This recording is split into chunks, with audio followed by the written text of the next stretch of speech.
Hello. So what I'm doing today is comparing the RSL Speedwoofer 10s with the SVS PB1000.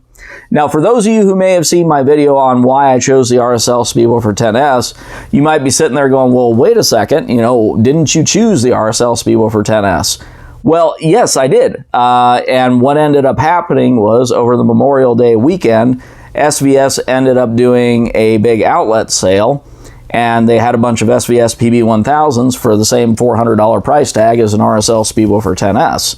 And it had the full warranty and the 45-day in-home trial, so I figured, okay, this is a no-brainer, so this is a perfect opportunity for me to actually test and see for myself RSL Speedwoofer 10s or SVS PB1000.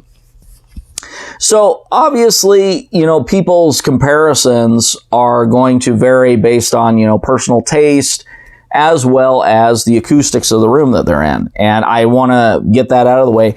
The room that I'm running these in is big. It's 31 and a half feet from my front door to the back of my wall, 17 and a half feet wide, and it's got an 11-foot ceiling at its highest point. So it's a pretty sizable room there. So the bottom line is this room has a tendency to make things work very hard in order to sound good because, it's a large open area. So what happened was that after I got the SVS PB1000, I decided to just sit there and just do the comparisons. And so after about 2.5 months playing around with things, tweaking them and stuff like that, I just figured I'd go ahead and report back with my personal observations in my room of what I have found with the RSL Speedwoofer 10s and the SVS PB1000. So I've heard from some people that the SVS PB1000 is significantly better in the deep bass range for home theater. So that was one of the reasons why I wanted to try it. After comparing the two subwoofers and, trying various different placements, crawling around and, doing all that fun stuff, I'll be honest with you, I didn't really notice that much of a difference in the deep bass range. I found that the stuff that was hitting into the deeper frequencies, if the SVS PB1000 was hitting it, generally speaking, my RSL Speedwoofer 10s was hitting it. I would say that the SVS PB1000, in my experience, it did have a slight edge there. And so I will give that to the SVS PB1000 that maybe, once you're talking getting a little bit below 20 hertz, then yeah, the SVS PB1000 would do a bit of a better job. But generally speaking, I found that it's like, ooh, that's a good, deep bass feel there or something like that. And then I would go check between my SVS PB1000 and then I go over to my RSL Speedwoofer 10s. And if the SVS PB1000 was hitting it good, so was the RSL Speedwoofer 10s. So the other thing was that I found strange was that the RSL Speedwoofer 10s, I've never run it at more than about 50% gain or volume. The SVS PB1000, I have to run at about 70% gain or volume in order to sound really good in the room. And after looking around, I found that it's a similar experience for a lot of people where SVS subs, you have to kind of crank them a bit to get them to sound good. And I'm not saying that it's necessarily a bad thing per se, but to me, when you're talking about a subwoofer that was originally designed with a $500 price tag and comparing it with a subwoofer that was designed with a $399 price tag, for me to have to run it and push it harder to get it to perform well, it's kind of a little bit of a letdown. And once again, I'm not saying that the SVS PB1000 is a bad subwoofer. It's just when I'm looking at what these subwoofers originally priced at and what I'm getting for the amount of money that I'm paying, I'm more impressed with the RSL Speedwoofer 10s with what I got for the amount of money spent than what I got from SVS. So that said, however, I'm actually keeping both subs just because the SVS PB1000 does have a little bit of an edge in the deep bass range, I think, over the RSL Speedwoofer 10s. But I am gonna, as I said, I'm gonna keep both because I think that, you know, part of it is I've already got them. And, you know, the SVS PB1000 was more readily available at the time that I bought it, whereas the RSL Speedwoofer 10s, if I wanted to go and get a second one, generally speaking, you know, at this point, you're having to wait on back order for a few months in order to get one.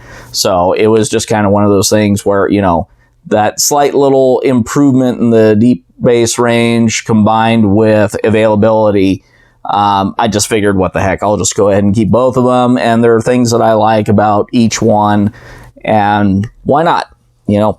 But if I were sitting there and making a recommendation, would I have ever purchased the SVS PB1000, or would I recommend that somebody purchase an SVS PB1000 for its original $500 asking price? No, I would not. You know, if somebody's getting an SVS PB1000, like as an outlet deal for like, you know, $350 to $400, like sometimes they do, especially if you got a blemish deal, yeah, I would say, you know, at that price point, it would be a good recommendation. Now, here's the question. If I were sitting there and I had to pick just one subwoofer and I didn't have the option and I've only got $400 to spend, I would personally actually pick the RSL Speedwoofer 10s if I had to pick one of the two and I didn't have the option for dual subs and the strengths and weaknesses of both. I would. And I know that breaks with convention of what a lot of people have said when they've compared the two, because I know a lot of people said, oh, you know, it's much better for deep bass, but I didn't really see that big of a difference between the two. And, you know, it's just one of those things where I think if you can hold out and wait for it, and especially the other thing is that the RSL Speedwoofer 10s is a much more compact footprint. The SVS PB1000 is big by comparison. It's a little more narrow at the sides, but it's very tall. It's about 20 inches in height, as opposed to the RSL Speedwoofer 10s, which I think is between about 16 and 17 inches in height. And so it's, you know, there's a pretty significant difference there, and it's also much longer.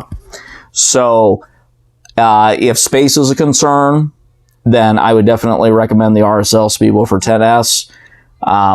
But as I said, they both have their strengths and weaknesses, and I think that the RSL Speedwoofer 10s is a bit of a better mid-bass performer. I just find that it tends to have a little more impact and punch in that range, and in the 30 to 80 hertz range. And I'm not sold that, like a lot of home theater enthusiasts, they will sit there and they will talk to you and they're just like, oh, it's all about the deep bass. It's all about the deep bass. And they can't see or feel anything below, you know, above 20 hertz or whatever. And I don't buy into that at all. To me, I don't care if it's 15 hertz. I don't care if it's 50 hertz. I want to hear and feel everything below 80 hertz as much as possible. And so your options are to figure out what is going to give you the broadest range for the least amount of money, and figuring out what the compromise is there. And personally, I think that the RSL Speedwoofer 10s, just as a whole, it's just a great value sub for the money. So ultimately, as I said, I'm keeping both. If I had to give my nod to one over the other, though, I would pick the RSL Speedwoofer 10s. And that's all I've got, and thanks for watching.